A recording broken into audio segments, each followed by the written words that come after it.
Las misericordias de Dios se renuevan cada mañana. Su voluntad es buena, agradable y perfecta. Bienvenidos a una nueva emisión de Vidas con Propósito, para volver a vivir. No olvides orar hoy, porque Dios no olvidó despertarte esta mañana. Muy buenos días, bienvenidos a Vidas con Propósito, para volver a vivir. Les saluda Oscar Plata. Hoy continuamos con la nueva serie titulada Disciplinas Espirituales, la cual iniciamos la semana anterior. Y hoy compartiremos la segunda parte del tema Claves para la oración contestada. Claves para la oración contestada. Tú nos creaste con un propósito. Y como cada viernes nos acompaña nuevamente Beatriz Cifuentes, líder de la comunidad Vida con Propósito. Beatriz, buenos días y bienvenida. Oscar, muy buenos días y buenos días a nuestros oyentes de Vida con Propósito. En el programa anterior se compartió las 3 primeras claves para la oración contestada. La primera clave: tenga una relación íntima con Dios por medio de Jesucristo. La oración contestada se basa en la relación que tenemos con Dios, donde Jesús y solamente Jesús es el mediador. Jesús nos manda a pedir en su nombre. Y un ejemplo de esto lo encontramos en Juan 14:13. Dice: cualquier cosa que ustedes pidan en mi nombre, yo la haré. Así será glorificado el Padre en el Hijo. Bueno, hay que tener en cuenta que aquí el texto dice: cualquier cosa que pida en mi nombre, yo lo haré. Pero hay que entender que para que Dios responda a cualquier cosa que le pidamos, debe hacer de acuerdo a su voluntad. Y esta es la segunda clave para la oración contestada, que es: pida conforme a la voluntad de Dios. Primer libro de Juan 5, 14, 15 dice: esta es la confianza que tenemos al acercarnos a Dios, que si pedimos conforme a su voluntad, Él nos oye. Si pedimos algo a Dios y sabemos que es su voluntad, esté seguro que Dios le responderá. En muchas ocasiones no sabemos distinguir si algo es o no es la voluntad de Dios. Es aquí donde debemos pedirle al Señor que se haga siempre su voluntad y estar dispuestos a aceptarla. Y la tercera clase vista en el programa anterior fue: saque tiempo. La oración requiere de tiempo. Si no sacamos el tiempo, entonces nunca podremos orar. Esto no va a surgir de manera espontánea. Si no decidimos cada día apartar un tiempo para orar, entonces nunca lo haremos. Tenemos como ejemplo el Señor Jesús. En Lucas 5:16 dice: Él por su parte solía retirarse a lugares solitarios para orar. El texto nos dice que solía retirarse a lugares solitarios para orar. Ese solía implica un hábito diario, sacar tiempo a pesar de las múltiples ocupaciones. ¿Y quién más ocupado que Jesús en su ministerio, donde multitudes le seguían? Así que no hay excusa. Todo tiene su tiempo, como lo dice el libro de Eclesiastés 3:1. Estás escuchando Vidas con Propósito, para volver a vivir. Pastor Ángelo, buenos días. Continuando con el punto con el que cerramos el programa anterior sobre la oración sobre claves de la oración contestada, usted nos hablaba de las posturas en la oración, de las posiciones a nivel corporal. Y la pregunta era: ¿cómo debemos orar? ¿De pie, sentado, de rodillas o inclusive hasta acostados? Muy buenos días a todos nuestros oyentes. Beatriz, qué bueno volverle a tener. Oscar, muchas gracias por estar aquí. Y bueno, no hay una norma bíblica para contestar su pregunta, como para decir que tenemos que orar de tal o cual manera, pero con la frase de que Dios mira el corazón, yo creo que muchos cristianos han caído en un folclorismo que raya en la irreverencia para con Dios. Leímos algunos pasajes, hoy los vamos a repetir. Efesios 3:1 dice cómo oraba Pablo. Dice: por esta razón yo, Pablo, un apóstol, ¿no?, que ha visto a Cristo Jesús resucitado, prisionero de Cristo Jesús, por el bien de ustedes los gentiles, me arrodillo en oración. El 14 del capítulo 3 también de Efesios dice: por esta razón me arrodillo delante del Padre. Y Lucas habla sobre cómo oraba Jesús. Lucas 22, 39 al 41 dice de la siguiente manera: Jesús salió de la ciudad y como de costumbre se dirigió al monte de los olivos y sus discípulos lo siguieron. Cuando llegaron al lugar les dijo: oren para que no caigan en tentación. Entonces se separó de ellos a una buena distancia, se arrodilló y empezó a orar. Si Jesús se arrodilla a orar, si Pablo se arrodilla a orar, ¿por qué no hacerlo nosotros, no? Pastor, o sea que orar de rodillas sí es realmente importante. Pues yo creo que sí, aparte de los pasajes que ya leímos, vemos que las personas en la Biblia mayormente oraban de rodillas y hasta el sentido común nos enseña que si estamos frente a alguien de importancia, pues nosotros le debemos cierto respeto, de tal forma que si nosotros estamos sentados, nos ponemos de pie para saludarla y le extendemos la mano. Creo que nadie le rendiría un informe a su jefe recostadote allí en su sillón, sino que más bien inmediatamente entra el jefe, entonces él se va a poner de pie y va a guardar cierta compostura corporal. Hay otras citas que muestran cómo oraban los hombres de Dios en el Nuevo Testamento, incluso en el Antiguo Testamento. Hechos 9:40 dice: Pedro hizo que todos salieran del cuarto, luego se puso de rodillas y oró. Hechos 20:36 dice: después de decir esto, Pablo se puso de rodillas con todos ellos y oró.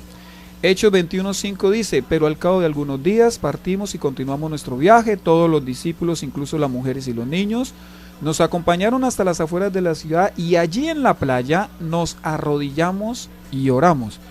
Eso en el Nuevo Testamento. En el Antiguo Testamento, primer libro de Reyes 18:42 dice: Acab se fue a comer y beber. Pero Elías subió a la cumbre del Carmelo, se inclinó hasta el suelo y puso el rostro entre las rodillas. Daniel 6:10 dice: cuando Daniel se enteró de la publicación del decreto, se fue a su casa y subió a su dormitorio, cuyas ventanas se abrían en dirección a Jerusalén. Allí se arrodilló y se puso a orar y alabar a Dios, pues tenía por costumbre orar 3 veces al día. Recuerdo que en cierta ocasión el conocido, el llamado el teólogo del siglo XX, no un teólogo, sino el teólogo del siglo XX, John Stott, él citó a un gran predicador latinoamericano para que oraran juntos en su habitación en el hotel que se estaban hospedando. Cuando el predicador llegó, el latino, llegó a la habitación de John Stott, lo encontró ya bien vestido, bien perfumado. En cambio, pues él había ido en pijama, ¿no? Tipo latino, ¿no? Nosotros somos como un poquito relajados, descomplicados. John Stott entonces se postró y comenzó a orar, se arrodilló. Pero cuando notó que su compañero no se había arrodillado, entonces John Stott levantó la cabeza y le dijo: de rodillas, estamos ante el rey. Qué gran lección aprendió este predicador, este latino, ¿no? Yo creo que nosotros también deberíamos aprender esa misma lección. Con lo dicho hasta aquí, ¿podríamos decir que está mal orar sentado, de pie, caminando o acostado? Yo creo que eso depende, ¿no? Pensaría que mi oración habitual, la de mi intimidad con el Señor, la de soledad con Dios, debería serla más bien de rodillas, reconociendo su señorío y su majestad. Pero eso no indica que no pueda en ciertas circunstancias orar en otra posición. Por ejemplo, una persona que quizás está enferma o limitada físicamente, pues puede y tendría que orar acostada. En el transcurso de nuestras actividades del día, nosotros podríamos orar sentados o caminando según sea el caso. Lo que sí siempre debemos tener en cuenta es la gran reverencia que nosotros le demos a nuestro Dios.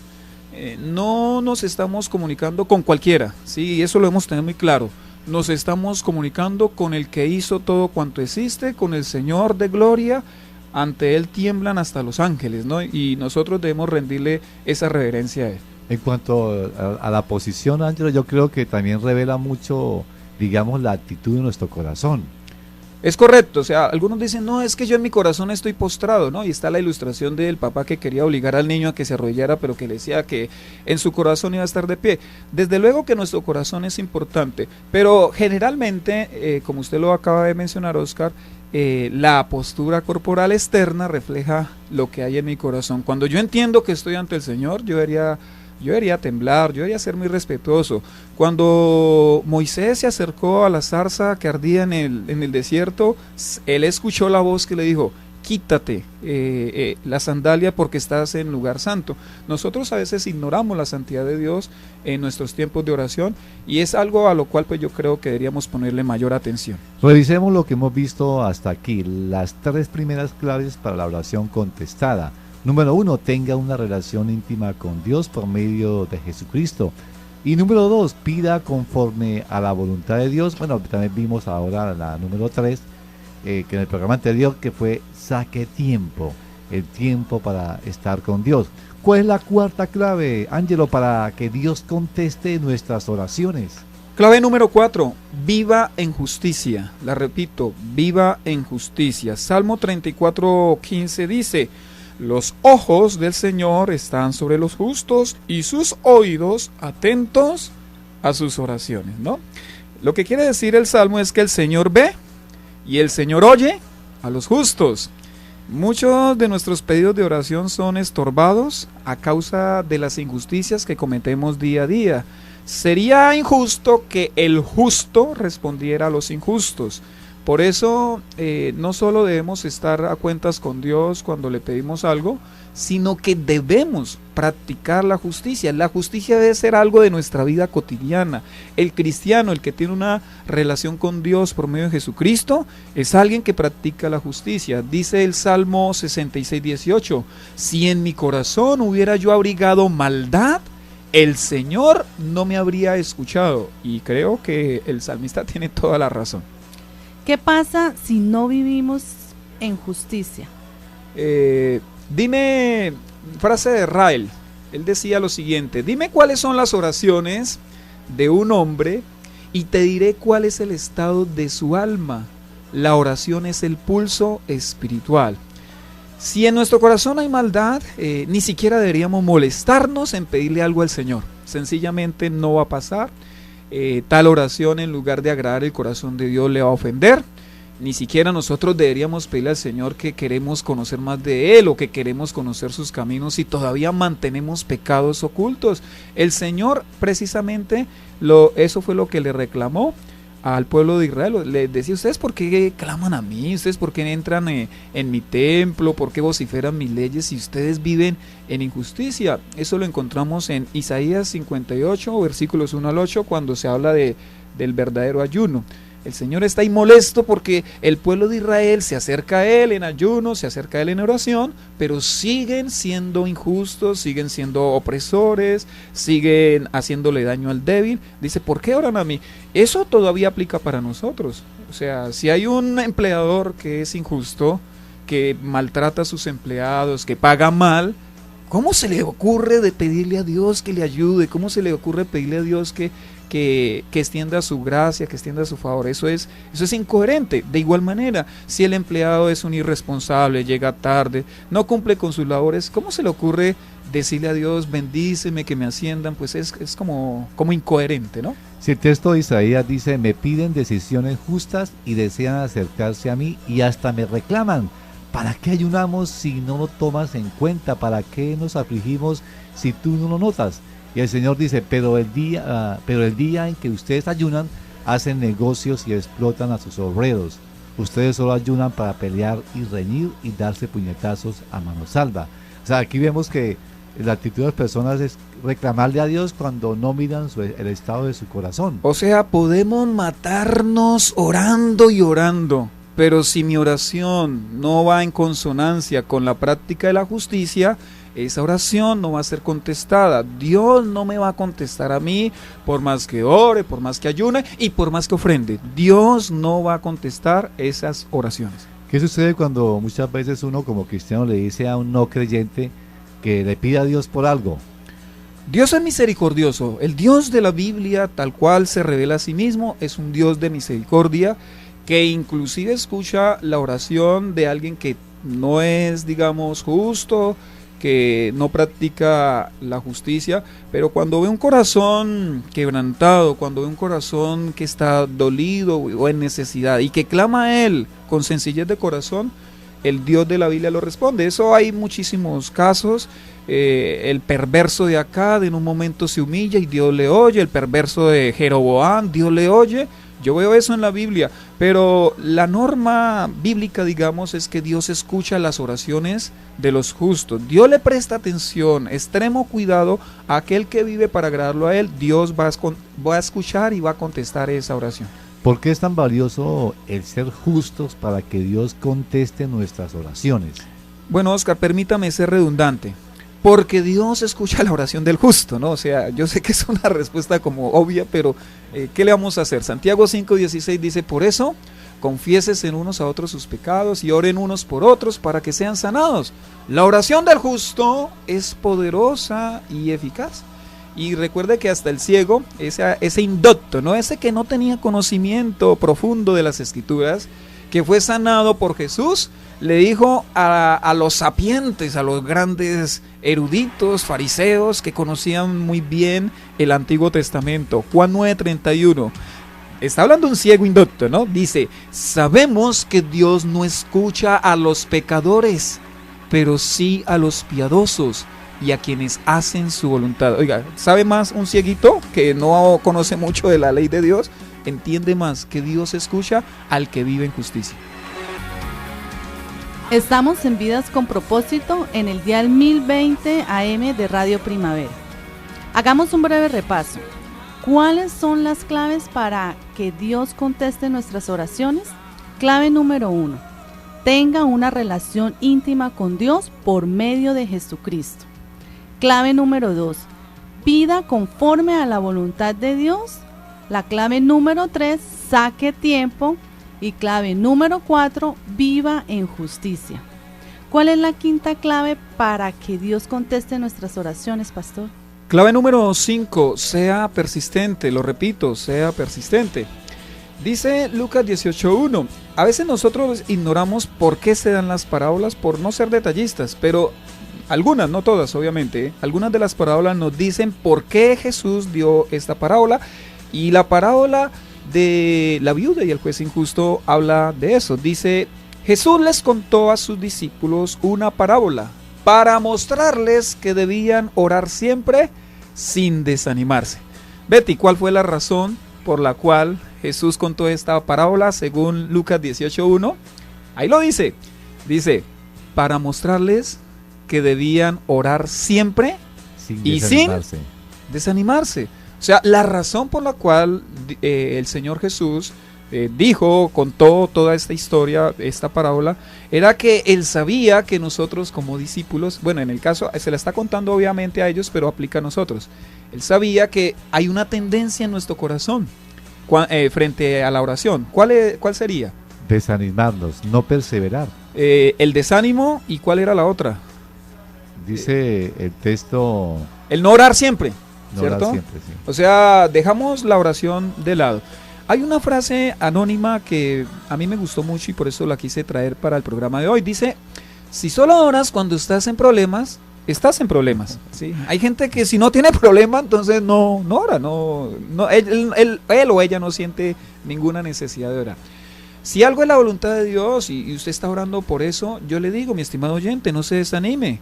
Dios pule nuestro carácter y lo hace más fuerte, no contestándonos inmediatamente lo que le estamos pidiendo. Así sea su voluntad. Su método, el método preferido de Dios es la espera. Y Dios nunca tiene afán, ¿no? Porque como Él no está confinado al tiempo como lo estamos nosotros, Él nunca tiene afán. La parábola de la viuda y del juez injusto tenía ese propósito, ¿no? De hacer a los discípulos personas persistentes en la oración. Así como cuando se da un hachazo y parece endeble ante la fortaleza de ese roble, tarde que temprano, uno más otro y otro hachazo y otro más, hará que aquello que parecía imposible se haga una realidad. ¡Pum! Caerá ese gran roble. Desde la óptica divina no hay cosas imposibles, sino hombres y mujeres faltos de persistencia en la oración. Si mis hijos me insisten en algo que es bueno una y otra vez, por lo general alcanzan lo que se proponen. De hecho, muchas veces de adrede yo les digo que no a algo. Cuando ellos me lo dicen, desde el principio yo les digo que no, solo con el propósito de formar en ellos la persistencia, porque la persistencia es un buen hábito a ser formada en la vida de nuestros hijos. ¿Qué le dice a aquellos cristianos que están desmotivados y han dejado de orar? Pues que no dejen de hacerlo, ¿no? No deje que el enemigo lo neutralice, no deje que el enemigo le diga ¿para qué sigue orando? No, usted siga orando. Si usted entiende que algo es la voluntad de Dios, entonces siga orando, siga persistiendo. Por ejemplo, siga orando para que usted pueda ver a toda su familia convertida. Eso es algo por lo cual usted debe insistir y persistir en la oración. Siga orando para que sus hijos desarrollen un carácter fuerte. Hay papás que se doblegan y dicen, ay, no, es que mi hijo es imposible, mi hija es imposible. Mi amado, siga orando. Mi amada, siga orando. Siga orando para crecer económicamente y honrar al Señor, obviamente sin caer en avaricia, en materialismo, pero no está mal que le pidamos al Señor. Mis hijos me piden cosas materiales y yo no le digo, uy, tan materialista usted, ¿no? Pues desde luego que no. Quiero darles, quiero proveerles. Nuestro Dios, nuestro Padre, ¿cierto?, que nos ve a nosotros como sus hijos, también quiere proveer para nuestras necesidades, así que sigamos pidiéndole al Señor. Siga orando para hacer empresa, mi estimado empresario que me escucha, siga orando para hacer empresa que deje en alto el nombre de Cristo y de su iglesia. Sea un buen empresario, sea un buen empleador, bendiga nuestra sociedad a través de la empresa que usted hace. Siga orando por ese proyecto que va a bendecir a las comunidades. No desista, ese proyecto que usted sabe que va a ser de bendición para una comunidad, no lo deje a la deriva, preséntelo a Dios en oración, ore todos los días por ese proyecto. Siga orando por sus vecinos para que ellos también conozcan a Cristo, así el vecino sea difícil, así el vecino no lo tolere mucho. Siga orando por ese vecino, siga orando por su salud, la de sus familiares, la de sus amigos. A veces frente a las enfermedades nos doblegamos también y nos resignamos a lo que diga el médico. Pues nuestro Dios es más grande que los médicos y más grande que toda enfermedad. Podemos seguir clamando para que el Señor haga un milagro de sanidad, traiga salud a nuestros cuerpos, a los cuerpos de nuestros familiares, amigos, conocidos. Siga orando para levantar una familia que glorifique a Cristo. Rodea a sus hijos en oración, mis estimados papás, mis estimados padres. Levantémonos un poquito más temprano a clamar a Dios por nuestros hijos. Nuestros hijos se ven abocados a una cantidad de ataques, presión en el colegio, bullying, ofrecimiento de pornografía, de drogas, pandillismo. ¿Y dónde están los papás que madrugamos, que buscamos a Dios en oración para clamar por nuestros hijos? Debemos perseverar. ¿Quién es el que mejor orará por los hijos? Pues un papá y una mamá. Nadie orará, ni siquiera su pastor. Y yo soy pastor, pero se lo digo con toda franqueza. Yo oro por la congregación, esa es mi responsabilidad, la entiendo muy bien. Y oro para que el Señor ayude a los chicos de la iglesia, a los niños, los proteja.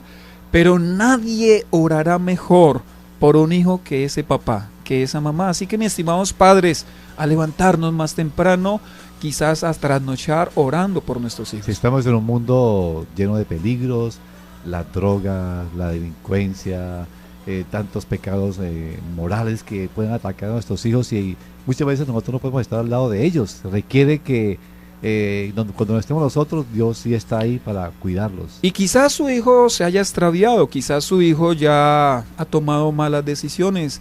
Mi amado, no deje de persistir en la oración, persista, sígale clamando al Señor, sígale diciendo al Señor: Padre, tú que eres ese pastor, ese buen pastor, atrae nuevamente a mi hijo a tus caminos.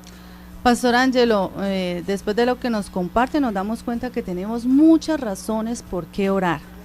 Y entonces, ¿qué piensa usted de los cristianos que son tan testarudos y no quieren orar a pesar de tener circunstancias muy difíciles? Betty, lo que usted dice es muy cierto. Hay algunos cristianos que usan la persistencia de forma negativa, o sea, a la inversa. Ellos persisten en orar, ¿sí? Ellos persisten en... algunos hasta lo disfrazan, ¿no? No, yo se lo dejé al Señor. ¿Cuál que se lo deja al Señor? Póngase a orar, ¿sí? Algunos persisten en no hacer la voluntad de Dios, ellos persisten en ser obstinados, quizás en no cambiar. Yo les tengo una mala noticia: también van a cosechar el fruto de su persistencia negativa. Si no ha visto algo que es voluntad de Dios cumplido en su vida, el problema ha sido quizás falta de persistencia. Bueno, ¿cuál sería entonces ahora, Ángelo, para cerrar este tema tan interesante, la última clave para que Dios conteste las oraciones? Bueno, clave número 6, dé gracias por anticipado. Esa sería entonces nuestra última clave, dé gracias por anticipado. Dice Filipenses 4:6, no se inquieten por nada, más bien en toda ocasión, con oración y ruego, presenten sus peticiones a Dios y denle gracias. Impresionante. bueno, rápidamente quisiera decir que la oración se hace con ruego, ¿cierto? Con súplica, con petición. Así lo presenta el apóstol Pablo, pero dice que en la oración hay que dar gracias, ¿no? Antes de recibir, en el mismo momento en que estoy orando, doy gracias. Yo he enseñado que dar gracias por anticipado es fe, ¿sí? Cuando yo doy gracias después que recibo, eso también tiene un nombre, es gratitud, desde luego. Pero cuando yo doy gracias antes de recibir lo que estoy pidiendo, eso se llama fe. ¿Qué pasa cuando damos gracias por anticipado? Bueno, cada vez que nosotros damos gracias a Dios por anticipado, hacemos que Él se mueva en favor de nosotros. Es como, Beatriz, como si usted escuchara a su niña Paula, ¿cierto? Hablando con otras niñas, ay, mi mami me va a comprar el último vestido, y usted la escucha, ¿no? Y luego sale y la niña le dice a usted, mami, gracias porque yo sé que tú me vas a comprar ese vestido que tanto quiero. ¿Cómo se va a sentir usted, Betty? Con ganas de ir a comprárselo de inmediato. ¿Cierto que hará hasta lo imposible por darle ese vestido? Pues cuando nosotros damos gracias por anticipado y estamos convencidos de que Dios nos va a conceder algo que es su voluntad, que no va en contravía de sus propósitos, seguro lo tendremos. Ángelo, ¿y qué pasa cuando oramos y empezamos a decretar cosas? Bueno, ya entre líneas lo dijimos, Pablo no enseñó a orar así, ni tampoco oraba así. Pablo decía con súplicas, con ruegos, ¿cierto? Con peticiones, delante de Dios, derramando el corazón. No es decretando, ni proclamando, ni declarando, es rogándole al Padre que nos ayude y que nos bendiga. Este fin de semana, en la comunidad Vida con Propósito de las Asambleas de Dios, el próximo domingo continuamos con la serie Principios Bíblicos del Matrimonio, con el quinto y último tema, espiritualidad, busque a Dios. En las reuniones de Piedecuesta a las 8 de la mañana, en nuestra sede ubicada en la carrera séptima, número 450. Y en Bucaramanga a las 5 de la tarde en el Colegio Americano, ubicado en la carrera 18, número 1922. Pastor, por favor, una breve introducción para este tema. El fundamento firme del matrimonio se llama Dios, ¿cierto? Dios es la fortaleza inexpugnable. Es tonto, es de necios querer tener un matrimonio firme sin Dios. Las parejas dicen, estamos en problemas, entonces vámonos para un encuentro. Estamos en problema, vámonos de vacaciones, vamos para cine, vamos a comprar el libro de aquí. No necesita ni vacaciones, ni cine, ni un encuentro, necesita a Dios. Los matrimonios están cayendo hoy porque Dios es su última alternativa, no su primera necesidad. De verdad que es de necios querer tener matrimonios fuertes cuando Dios no es la base de ese matrimonio. Así que la espiritualidad que tiene que ver con el buscar a Dios, tal como lo hemos titulado para este domingo, se convierte en el principio más fuerte para mantener matrimonios que no caigan, matrimonios que no estén agrietados, que no vayan a sucumbir ante tanta turbulencia en nuestros días. Una aclaración, un encuentro, un libro es bueno, pero cuando Dios es primero. Sí, claro, no estamos diciendo que no vayamos al encuentro. De hecho, nosotros hacemos encuentros y también recomendamos libros. Pero si no está Dios, si Dios realmente no es el eje fundamental de mi vida, de nuestra relación matrimonial tarde que temprano va a caer. Escuchas tu programa favorito, Vidas con Propósito. Apreciados oyentes, si desea comunicarse con nosotros, nos puede llamar al teléfono 316-404-3113, 316-404-3113. También nos puede escribir cualquier comentario al correo electrónico comunidadvidaconpropósito@gmail, o en Facebook. Se puede ingresar allí y nos escribe en el muro de Vidas con Propósito. Recuerde que también puede escuchar estos programas en cualquier horario, ingresando a nuestro canal en YouTube, colocando allí Comunidad Vida con Propósito. Allí usted va a encontrar en nuestro canal los programas que emitimos acá por este espacio. Gracias por escucharnos, les deseamos que pasen un día muy feliz.